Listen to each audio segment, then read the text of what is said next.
Hello നമസ്കാരം. ഹലാവലിന്റെ പുതിയൊരു വീഡിയോയിലേക്ക് സ്വാഗതം. അപ്പൊ ഇന്ന് കുറച്ച് ഓസ്ട്രേലിയയുടെ അപ്ഡേറ്റ്സ് ആയിട്ടാണ് വന്നിരിക്കുന്നത്. ആദ്യമായി നമുക്ക് നോക്കാം, വിക്ടോറിയ യൂണിവേഴ്സിറ്റിയുടെ പുതിയൊരു അപ്ഡേറ്റ് ഉണ്ട്.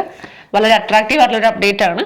അതായത് 1 വർഷം വരെ അക്കോമഡേഷൻ യൂണി ലോഡ്ജിൽ അവർ ഫ്രീ ആയിട്ട് പ്രൊവൈഡ് ചെയ്യുന്നു. അതിൻ്റെ വില വരുന്ന ഏകദേശം $15,500 ഓസ്ട്രേലിയൻ ഡോളർ, 7 ലക്ഷം രൂപ വരും കേട്ടോ. അത്രയത്തിൻ്റെ ഒരു സ്കോളർഷിപ്പ് പോലെ തരുന്നതാണ്. പ്രൊമോട്ട് ചെയ്യാണ് വിക്ടോറിയ യൂണിവേഴ്സിറ്റിയിലേക്ക് ആപ്ലിക്കേഷൻ ഇടുന്നവർ. അതും സയൻസ്, എഞ്ചിനീയറിംഗ്, IT ഈ ഒരു മേഖലയിലുള്ള കോഴ്സുകൾ എടുക്കുന്ന കുട്ടികൾക്കാണ് അവർ കൂടുതലും പ്രിഫർ ചെയ്യുന്നത്. പെൺകുട്ടികൾക്ക് പരിഗണന കൂടുതലുണ്ട്, പ്രിഫറൻസ് കൂടുതൽ. അപ്പോൾ ഇത് സ്കോളർഷിപ്പ് പോലെയാണ്, തിരഞ്ഞെടുക്കുന്ന കുറച്ച് പേർക്കായിരിക്കും കിട്ടുന്നത്. അപ്പോൾ വിക്ടോറിയ യൂണിവേഴ്സിറ്റിക്ക് ആണെങ്കിൽ മെയിൽ ഒരു ഇന്ത്യക്ക് ഉണ്ട്, ജൂലൈയിലും ഉണ്ട്. അപ്പൊ എത്രയും പെട്ടെന്ന് തന്നെ ആപ്ലിക്കേഷൻ കൊടുക്കുക. അപ്പൊ നിങ്ങൾ ഇപ്പോഴേ ജൂലൈയിലേക്ക് എയിം ചെയ്യുന്ന കുട്ടികളാണെങ്കിൽ ഈ ഒരു April 1 to 5 ആ ഒരു അതിന്റെ ഉള്ളിലായിട്ട് ആപ്ലിക്കേഷൻസ് കൊടുക്കാൻ ശ്രദ്ധിക്കുക. കാരണം ഇവർ പറഞ്ഞിട്ടുണ്ട് ഏർലി ബേർഡ് ആയിരിക്കും ഡിസ്കൗണ്ട് ഉണ്ട്. അതെ. പിന്നെ നമ്മുടെ സ്ട്രാറ്റജിയിൽ ഒരു ചെറിയ വ്യത്യാസം കൊണ്ടുവന്നിട്ടുണ്ട്. അതായത് കഴിഞ്ഞ ഇൻടേക്കുകളിൽ നമ്മൾ ലെവൽ 1 യൂണിവേഴ്സിറ്റിക്ക് മാത്രമായിരുന്നു ആപ്ലിക്കേഷൻ ഒരു 90% പോയിരുന്നത്. ലെവൽ 2ലേക്ക് കുറവായിരുന്നു ഇടുന്നത്. അതിന് പ്രത്യേകമായ കാരണം ഉണ്ടായിരുന്നു, മിനിസ്ട്രിയൽ ഡയറക്ഷൻ ഉണ്ടായിരുന്നു. വിസ പ്രോസസ്സിംഗ് ടൈം കൂടുതലായിരിക്കും ലെവൽ 2 യൂണിവേഴ്സിറ്റിക്ക്. അത് മാത്രമല്ല, വിസ റിജക്ഷൻ റേഷ്യോ കൂടുതലായിരുന്നു. അപ്പോൾ നിങ്ങൾക്കറിയാം, ഇന്ത്യയിൽ 60% വിസ സക്സസ് ഉണ്ടായിരുന്നപ്പോൾ ട്രഡീഷണൽ ഏജൻസികൾക്കൊക്കെ 60% കിട്ടിയപ്പോൾ നമ്മളെപ്പോലെ ഒരു കുഞ്ഞ് ഏജൻസിക്ക് 100% വിജയം കൈവരിക്കാൻ പറ്റിയതിൻ്റെ കാരണം നമ്മളുടെ ഈ അപ്രോച്ചായിരുന്നു. പക്ഷേ ഇപ്പോൾ കാര്യങ്ങൾ മാറിയിട്ടുണ്ട്. ഇപ്പോൾ മിനിസ്ട്രിയൽ ഡയറക്ഷൻ എടുത്ത് റിമൂവ് ചെയ്തു, അവർ മാറ്റിയിട്ട് ക്വാളിറ്റി ഓൾറെഡി അവർ കൂട്ടിയിട്ടുണ്ട്. GT എല്ലാവരും പറഞ്ഞ് പേടിപ്പിച്ച് സെറ്റാക്കി എടുത്തിട്ടുണ്ട്. യൂണിവേഴ്സിറ്റികളെല്ലാം കള്ളത്തരമൊന്നും കാണിക്കല്ലേ, നന്നായിട്ട് നോക്കി നല്ല സ്ക്രീനിങ് നടത്തണമെന്നൊക്കെ പറയുകയും ഇവർക്ക് വേറൊരു രീതിയിലാണ് ക്യാപ്പിംഗ് സിസ്റ്റം കൊണ്ടുവന്നിരിക്കുകയാണ്. മൊത്തത്തിൽ ഇത്രയും സീറ്റ്സ് ഓരോ യൂണിവേഴ്സിറ്റിക്കും കൊടുത്തിട്ടുണ്ട്. ഫോർ എക്സാമ്പിൾ RMITക്ക് 5000, ഓരോ യൂണിവേഴ്സിറ്റിക്കും ഓരോ നമ്പേഴ്സ് കൊടുത്തിട്ടുണ്ട്. ഈ നമ്പേഴ്സിൻ്റെ 80% അവർ കൈവരിച്ച് കഴിയുമ്പോൾ അവരുടെ പ്രോസസ്സിംഗ് ടൈം കൂട്ടാനാണ് തീരുമാനിച്ചത്. അപ്പം സ്വാഭാവികമായി എല്ലാ യൂണിവേഴ്സിറ്റികളും ക്വാളിറ്റിയുള്ള ആപ്ലിക്കൻസിനെ മാത്രം സെലക്ട് ചെയ്യാൻ പറ്റുന്ന രീതിയിലേക്ക് അവരെ ഒന്ന് ട്യൂൺ ചെയ്തെടുത്തിരിക്കുകയാണ്. അപ്പോൾ നിങ്ങൾക്കറിയാം, ഓൾറെഡി ഞങ്ങളുടെ കഴിഞ്ഞ വീഡിയോ പറഞ്ഞു, RMIT ഏപ്രിലാകുമ്പോൾ 80% കൈവരിക്കും. വേറെ യൂണിവേഴ്സിറ്റികൾ 80% കൈവരിച്ചവരുണ്ട് ഓൾറെഡി. അപ്പോൾ അങ്ങോട്ടേക്ക് ആപ്ലിക്കേഷൻ ഇടണ്ടാകുന്നത് അത് ഐ ബട്ടണിൽ കൊടുത്തേക്കാം. പ്രീവിയസ് വീഡിയോകൾ കാണുമ്പോൾ നിങ്ങൾക്ക് ആ അപ്ഡേറ്റ് മനസ്സിലാവും. ഇന്ന് നമ്മൾ പുത്തൻ അപ്ഡേറ്റ് പറയുന്നത് വിക്ടോറിയ യൂണിവേഴ്സിറ്റി. ഇതിൽ നിന്ന് മനസ്സിലാക്കേണ്ട, വിക്ടോറിയ യൂണിവേഴ്സിറ്റിയൊക്കെ ലെവൽ 2 ആയിരുന്നുകൊണ്ടും പണ്ട് ഒത്തിരി പേര് ആപ്ലിക്കേഷൻ കഴിഞ്ഞ വർഷം ഒരുപാട് ആപ്ലിക്കേഷൻസ് കിട്ടിയിട്ടില്ല. അപ്പോൾ ഈ വർഷം അവരൊക്കെ സ്വീകരിക്കാൻ റെഡിയാണ്. നിങ്ങളൊന്ന് ആപ്ലിക്കേഷൻ ഇട്ടാൽ മാത്രം മതി. ഭയങ്കര ഫീസ് കുറവാണ് വിക്ടോറിയ യൂണിവേഴ്സിറ്റി. അപ്പോൾ ഈ പഴയ പോലെ ലെവൽ 1 ലെവൽ 2 വേർതിരിച്ച് വിസ റിജക്ഷൻ തരാനുള്ള സാധ്യത, പ്രോബബിലിറ്റി ഈ ഇന്ത്യയിൽ കുറവാണ്. അത് മാത്രമല്ല, വിസ വളരെ ഫാസ്റ്റ് ആയിട്ടാണ് വരുന്നത്. ലെവൽ 2 യൂണിവേഴ്സിറ്റീസിന്റെ ഇപ്പോൾ വിത്തിൻ വീക്ക് ഒക്കെ വരുന്നുണ്ട്. അതുപോലെ റീജിയണൽ യൂണിവേഴ്സിറ്റികൾക്ക് വിസ സക്സസ് റേറ്റ് കൂടുതലാണ്. കാൻബറയ്ക്ക് വിസ സക്സസ് കൂടുതലാണ്. അഡിലെയ്ഡ്, പെർത്ത് ഏരിയകളിലൊക്കെ വിസ സക്സസ് കൂടുതലാണ്. അപ്പോൾ റീജിയണൽ ഏരിയകളെ കൂടുതൽ പ്രൊമോട്ട് ചെയ്യുന്നുണ്ട് എന്ന് വേണം കൂടുതൽ മനസ്സിലാക്കാൻ. അതുപോലെ ക്യാപ്പിങ്ങും വെച്ച് നമുക്ക് ഫാസ്റ്റായിട്ട് കാര്യങ്ങൾ നടക്കും. വിക്ടോറിയ യൂണിവേഴ്സിറ്റി വളരെ അഗ്രസീവായിട്ട് വർക്ക് ചെയ്യുന്നുണ്ട് എന്നുള്ളതിന് തെളിവാണ്. Most welcome to good applications Victoria University ആയിട്ട്. കാരണം ഇപ്പോൾ പറഞ്ഞ ഇതൊരു വലിയ കോസ്റ്റ് ആണ് അല്ലേ. 1 ഇയറിലേക്കുള്ള അക്കോമഡേഷൻ ഒക്കെ പറയുമ്പോൾ, പ്രത്യേകിച്ച് മാസ്റ്റേഴ്സ് ഒക്കെ നോക്കുന്ന കുട്ടികൾക്ക് പിന്നെ 1 ഇയറിലേക്കുള്ളതും കൂടെ നോക്കിയാൽ മതി. അപ്പോൾ ഫീമെയിൽ കാൻഡിഡേറ്റ്സ് എസ്പെഷ്യലി അപ്ലൈ ചെയ്ത് കഴിഞ്ഞാൽ നിങ്ങൾക്ക് അത് കിട്ടും. നമുക്കറിയാം, സ്കോളർഷിപ്പുകൾ കിട്ടുന്ന കാര്യത്തിൽ ഹൊല വേൾഡ് വർക്ക് ചെയ്യുന്നിടത്തോളം വേറൊരാൾ വർക്ക് ചെയ്യുന്നുണ്ടോ എന്ന് ഞങ്ങൾക്ക് അറിയത്തില്ല. ഞങ്ങൾക്ക് ഭയങ്കര സന്തോഷം. ഞങ്ങളത് കൂടുതൽ ഞങ്ങൾക്ക് എനർജിയാണ് കുട്ടികളുടെ ജീവിതത്തിൽ മാറ്റം. വൈസ് ചാൻസലർ സ്കോളർഷിപ്പ് കിട്ടിയ കുട്ടികളുണ്ട്. നമ്മുടെ ചാനലിൽ തന്നെ ഒരു വീഡിയോ ഇട്ടിട്ടുണ്ട്. അങ്ങനെ കിട്ടിയ ഒത്തിരി കുട്ടികളുണ്ട് കേട്ടോ. അപ്പോൾ അതിനുവേണ്ടി ഏതറ്റം വരെയും പോകാൻ ഞങ്ങൾ റെഡിയാണ്. ഇപ്പോൾ തന്നെ ഈ വീഡിയോയിലെ ബാക്കി കാണുമ്പോൾ നിങ്ങൾക്ക് മനസ്സിലാവും. വീഡിയോ ഒക്കെ പ്രിപ്പയർ ചെയ്തേക്കണം. അതിനൊക്കെ ഞങ്ങളുടെ ടീം എക്സ്പേർട്ടാണ്. നിങ്ങൾക്ക് അറിയാമല്ലോ, ഞങ്ങൾ വീഡിയോ ചെയ്യുന്ന ആൾക്കാരാണല്ലോ. അപ്പോൾ ഞങ്ങൾ അതിനുവേണ്ടി കുട്ടികളെ ഹെൽപ്പ് ചെയ്യും. നമ്മുടെ സ്റ്റുഡിയോയിൽ അങ്ങനെ ഒരു സെക്ഷൻ തന്നെയുണ്ട്. അതിനുവേണ്ട എല്ലാ ഹെൽപ്പും നമ്മുടെ ഭാഗത്തുനിന്ന് കിട്ടും. അടുത്തത് ടൈം ഫ്രെയിം എപ്പോഴാണ് ഈ വിക്ടോറിയ യൂണിവേഴ്സിറ്റിയിൽ ഈ സ്കോളർഷിപ്പ് കിട്ടാൻ അപ്ലൈ ചെയ്യുന്നത്? അതായത് എത്രയും പെട്ടെന്ന് തന്നെ ആപ്ലിക്കേഷൻ കൊടുക്കുന്നുണ്ട്. ഇതുവരെ സബ്മിറ്റ് ചെയ്തിട്ടില്ല എന്നുണ്ടെങ്കിൽ വിത്തിൻ എ വീക്ക് കൊടുക്കാൻ ശ്രദ്ധിക്കുക. നമ്മൾ പ്രിഫർ ചെയ്യുന്നത് April 1 തൊട്ട് 5 വരെയുള്ള ഒരു സമയത്ത് കൊടുക്കുക. PT അങ്ങനെയാണെങ്കിൽ ഏത് സമയത്ത് കൊടുക്കുക? ഒരു April എൻഡോട് കൂടി PT ക്ലിയർ ചെയ്തെടുക്കുക. അങ്ങനെയാണ് PT ഇപ്പം ജോയിൻ ചെയ്യുക. ഹൊല ലാംഗ്വേജ് ലാബിൽ ഓഫർ റൺ ചെയ്യുന്ന സമയമാണ്. അപ്പോൾ അത് വന്ന് എൻജോയ് ചെയ്യുക, പഠിക്കുക. നമ്മുടെ PT സ്വായത്തമാക്കുന്ന വഴി നിങ്ങളുടെ ആപ്ലിക്കേഷൻ വളരെ പെട്ടെന്ന് ഓടി ക്ലിയർ. കാരണം എത്രയും പെട്ടെന്ന് PT ക്ലിയർ ചെയ്യുന്നു, അത്രയും ഫാസ്റ്റായിട്ട് നിങ്ങളുടെ ആപ്ലിക്കേഷൻ, നിങ്ങൾ സീരിയസ് കാൻഡിഡേറ്റ് ആണെന്നുള്ളത് യൂണിവേഴ്സിറ്റിക്ക് മനസ്സിലാവും. ലോൺ ക്ലിയർ ചെയ്യേണ്ടത് ഒരു മെയ് മിഡ് ആകുമ്പോഴത്തേക്കും ലോൺ, അതായത് ഫിനാൻഷ്യൽ ഡോക്യുമെന്റ്സ് ഒക്കെ ക്ലിയർ ചെയ്ത് വെക്കാനുള്ള കാര്യങ്ങൾ ശ്രദ്ധിക്കുക. വിസ നമ്മൾ ലോഡ് ചെയ്യേണ്ടത് ഒരു മെയ് അവസാനത്തേക്ക് ജൂൺ ഒരു സമയത്തേക്ക് ലോഡ് ചെയ്യാൻ പറ്റും. വിക്ടോറിയ യൂണിവേഴ്സിറ്റിക്ക് വലിയ റഷ് ഇല്ല ഗൈസ്. നമുക്ക് പെട്ടെന്ന് ക്ലിയർ ചെയ്യാൻ പറ്റും. ഫീസ് കുറവാണ്, സ്കോളർഷിപ്പുകൾ കിട്ടുന്നുണ്ട്. ആലോചിച്ച് തീരുമാനങ്ങൾ എടുക്കുക. ഇനി ലട്രോബ് യൂണിവേഴ്സിറ്റിയുടെ കാര്യം നമുക്ക് വിശേഷം നോക്കാം. Semester 2 and summer 2025. ലട്രോബ് യൂണിവേഴ്സിറ്റി 50% തൊട്ട് 100% വരെ സ്കോളർഷിപ്പ് ഓഫർ ചെയ്യുന്നുണ്ട്. വൈസ് ചാൻസലർ സ്കോളർഷിപ്പ് ആണ്. അപ്പോൾ അത് ഡീക്കിൻ യൂണിവേഴ്സിറ്റിക്ക് ഉണ്ട്. ഡീക്കിൻ യൂണിവേഴ്സിറ്റിക്ക് ഇപ്പം ഈ സ്കോളർഷിപ്പ് അപ്ലൈ ചെയ്യേണ്ട സമയമാണ്.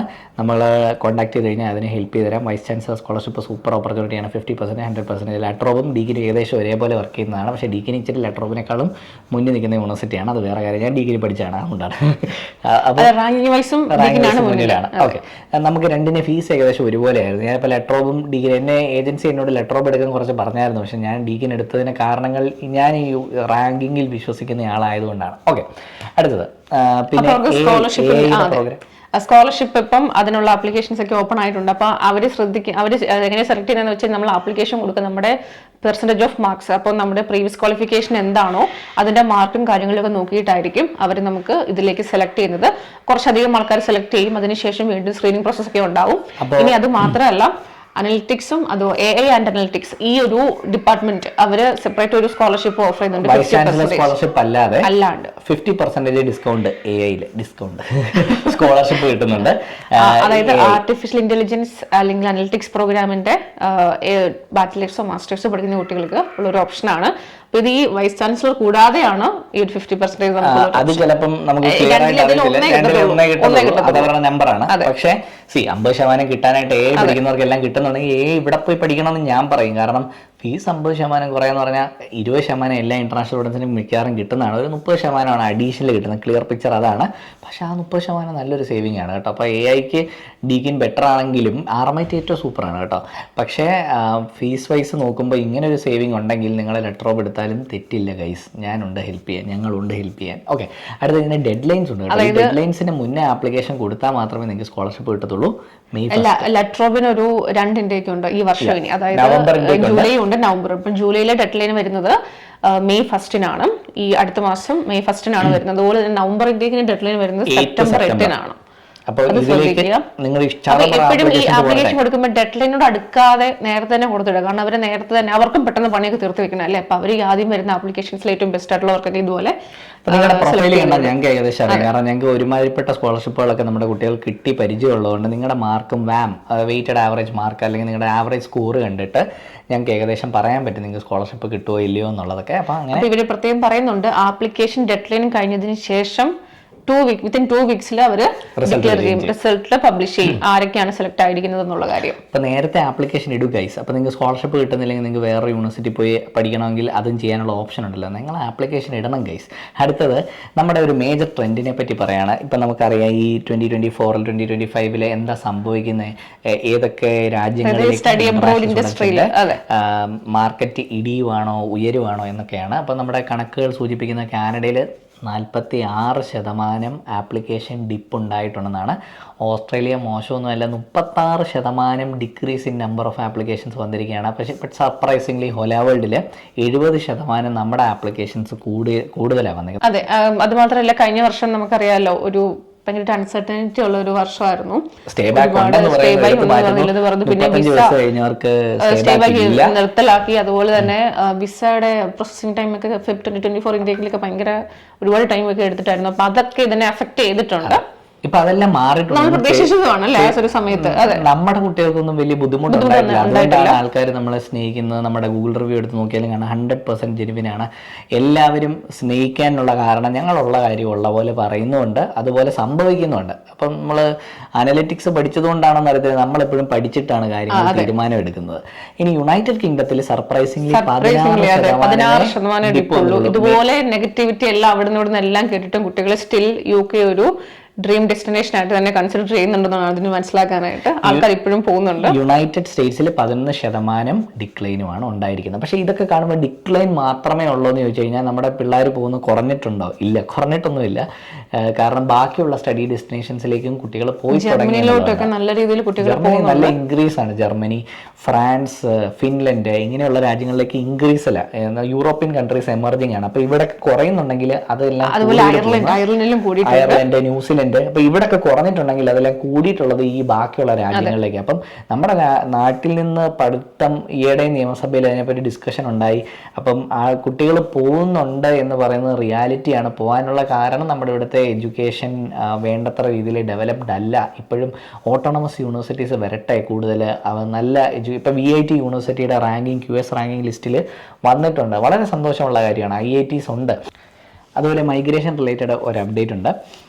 നിങ്ങൾക്ക് പെർമനൻറ്റ് റെസിഡൻസിയോ, അതായത് നിങ്ങൾക്ക് പഠിച്ച് കഴിയുമ്പോൾ സ്റ്റേ ബാക്ക് വിസ ഉണ്ട്. സ്റ്റേ ബാക്ക് വിസ കഴിഞ്ഞ് നിൽക്കുകയാണെങ്കിൽ ഒരു വിസ വേണമല്ലോ. അത് 199 ഓൾ ഓവർ ഓസ്ട്രേലിയ നിൽക്കാവുന്ന visa, 190 visa state nominated visa, 491 regional area visa. ഇനി എംപ്ലോയേഴ്സ് നോമിനേറ്റഡ് വിസയ്ക്കകത്ത് 482 സ്കിൽ ഇൻ ഡിമാൻഡ് വിസയുണ്ട്, 186 വിസയുണ്ട്. അതുപോലെ 494 എംപ്ലോയർ റീജിയണൽ ഏരിയയിൽ നോമിനേറ്റ് ചെയ്യാവുന്ന വിസയുണ്ട്. അപ്പോൾ ഇങ്ങനത്തെ കാറ്റഗറിയിലൊക്കെ നിങ്ങളുടെ പ്രോഗ്രാം ഉണ്ടോ എന്നുള്ളത് നോക്കേണ്ടത് അത്യാവശ്യമാണ്. അത് നമ്മൾ ചെയ്യുന്നൊരു കാര്യമാണ് ഓസ്ട്രേലിയക്ക്. ഇനി ഇതിനകത്ത് വന്നേക്കുന്ന അപ്ഡേറ്റ്, ഈ SID സ്കിൽ ഇൻ ഡിമാൻഡ് 482 വിസയ്ക്കും 186 വിസയ്ക്കും ഒക്കെ വരുന്ന മേജർ ഇൻകം ത്രഷോൾഡ് കൂട്ടിയിരിക്കുകയാണ്. അപ്പോൾ കോർ സ്കിൽ ഇൻകം ത്രഷോൾഡ് 482ൻ്റെ ഒരെണ്ണമാണ്. കോർ സ്കില്ലും ഉണ്ട്, സ്പെഷ്യലിസ്റ്റ് സ്കിൽ സ്ട്രീമും ഉണ്ട്. അപ്പോൾ കോർ സ്കില്ലിന് 73,150 നിന്നും 76,515 ഇതെല്ലാം ആപ്ലിക്കബിൾ ആവുന്നത് ജൂലൈ 1 ശേഷം, 2025 ജൂലൈ 1 ശേഷം അപ്ലൈ ചെയ്യുന്ന ന്യൂ നോമിനേഷൻസിന് ആണ് കേട്ടോ. അതിന് മുന്നേ വരെ ഉള്ളവർക്കെല്ലാം ഇപ്പം കറണ്ട് ത്രഷോൾഡ് എത്രയാണോ അതായിരിക്കും ആപ്ലിക്കബിൾ ആയിട്ടുണ്ടാവുക. അതായത് ഇത് സബ് ക്ലാസ് 186ലും 482ലും ഇത് ബാധകമാണ്. ഇനി നമുക്ക് സ്പെഷ്യലിസ്റ്റ് സ്കിൽസ്, അതായത് കുറച്ചുകൂടെ ടാലൻറ്റഡ് ആയിട്ടുള്ള ഗ്ലോബൽ ടാലൻറ്റിന് പകരം പറയുന്ന ഒരു സ്പെഷ്യലിസ്റ്റ് സ്കിൽസ് ഉള്ളവർക്ക്, ഹൈലി സ്കിൽഡ് ആയിട്ടുള്ള ആൾക്കാർക്കുള്ള സാലറി ത്രഷോൾഡിലുള്ള മാറ്റം 135,000 നിന്നും 141,120 അതെ അതിലേക്ക് കൂടിയിരിക്കുകയാണ്. അതുപോലെ ടെമ്പററി സ്കിൽ മൈഗ്രേഷൻ്റെ ഇൻകം ത്രഷോൾഡ് അത് 73,150 എന്നുള്ളത് അത് തുടരുകയാണ്. അതിന് മാറ്റമൊന്നുമില്ല. പക്ഷേ ആനുവൽ റിവ്യൂ ഉണ്ടാവും. അതായത് നമ്മുടെ സാലറി, നമ്മുടെ ബേസിക് ആനുവൽ സാലറി പറയുന്നതിനേക്കാളും ഏതാണോ കൂടുതൽ, അതാണോ ഇതാണോ കൂടുതൽ, അതായിരിക്കും കൊടുക്കേണ്ട വാല്യൂ. അപ്പോൾ ഇത് എംപ്ലോയേഴ്സ് നോക്കേണ്ട കാര്യമാണ്. എംപ്ലോയേഴ്സ് സാലറി പാക്കേജ് കൊടുക്കുമ്പോൾ ഈ കാര്യം കൺസിഡർ ചെയ്യണം. അതിപ്പോൾ മൈഗ്രേഷൻ റിലേറ്റഡ് ആണ്. ഇപ്പോൾ സ്റ്റുഡൻസ് അതിന് വലിയ കൺസേൺ ഇല്ല. പക്ഷേ സ്റ്റുഡൻസിനെ പ്രൊട്ടക്ട് ചെയ്യുന്നൊരു കാര്യമാണ്. ആക്ച്വലി നമ്മുടെ സാലറി പിന്നെയും കൂടുതൽ, സ്റ്റുഡൻസ് മാത്രമല്ല പുറത്തുനിന്ന് ആരെങ്കിലും വിദേശത്തുനിന്ന് ഇവിടേക്ക് ജോബ് ഓഫർ വരുന്നവർക്കുള്ള സാലറി പാക്കേജ് കൂടുകയാണ്, വിച്ച് ഇസ് ആക്ച്വലി പ്രൊട്ടക്ഷൻ. അപ്പോൾ ഓസ്ട്രേലിയ ആ കാര്യത്തിൽ UK പോലെ അല്ല. ആ ഒരു കാര്യത്തിൽ അതായത് കുറച്ചുകൂടെ പ്രൊട്ടക്ഷൻ കൊടുക്കുന്നുണ്ട്. ആവശ്യമില്ലാത്ത ഒരുപാട് പേരെ കൊണ്ടുവരുന്നില്ല.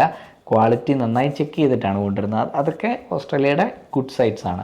അപ്പോൾ എന്നാലും നമുക്ക് ഇച്ചിരി പാടാണ് ഈ പ്രോസസ്സ് ചെയ്തെടുക്കാൻ. ഡോക്യുമെൻറ്റ്സും ഫയൽസും ഒക്കെ കൂടുതൽ. ആസ് എൻ ഏജൻറ്റ് ഞങ്ങൾക്കും നല്ല വർക്കുണ്ട്. പക്ഷേ it is ultimately for the good better കോസിന് വേണ്ടിയാണ്. അതായത് ക്വാളിറ്റി ഉള്ള ആപ്ലിക്കൻസിനെ ഓസ്ട്രേലിയയിലേക്ക് അട്രാക്ട് ചെയ്യാൻ വേണ്ടിയാണ് ഇങ്ങനെയൊക്കെ ചെയ്യുന്നത്. അപ്പോൾ ഈ ഒരു ഇൻഫോർമേറ്റീവ് വീഡിയോ നിങ്ങൾക്ക് ഇഷ്ടപ്പെട്ടെന്ന് കരുതുന്നു. വീണ്ടും ഇൻഫോർമേറ്റീവ് വീഡിയോസ് ലഭിക്കാൻ എന്താ ചെയ്യേണ്ടതെന്ന് അറിയാലോ. സബ്സ്ക്രൈബ് ചെയ്യുക, ലൈക്ക് ചെയ്യുക, ഷെയർ ചെയ്യുക. വേറെ ചിലവൊന്നും ഇല്ലല്ലോ. ഇന്ന് ചെയ്തു തരികയാണെങ്കിൽ നമുക്ക് കൂടുതൽ ആൾക്കാരിലേക്ക് നമ്മുടെ നല്ല സേവനങ്ങൾ എത്തിക്കാൻ സാധിക്കും. ദയവ് ചെയ്ത് ലൈക്ക് അടിക്കുക. That's all for today's video. അപ്പോൾ നമുക്ക് അടുത്ത വീട്ടിലേക്ക് കാണും വരെയും. This is Jasmine and Jis signing out from Whole World YouTube channel.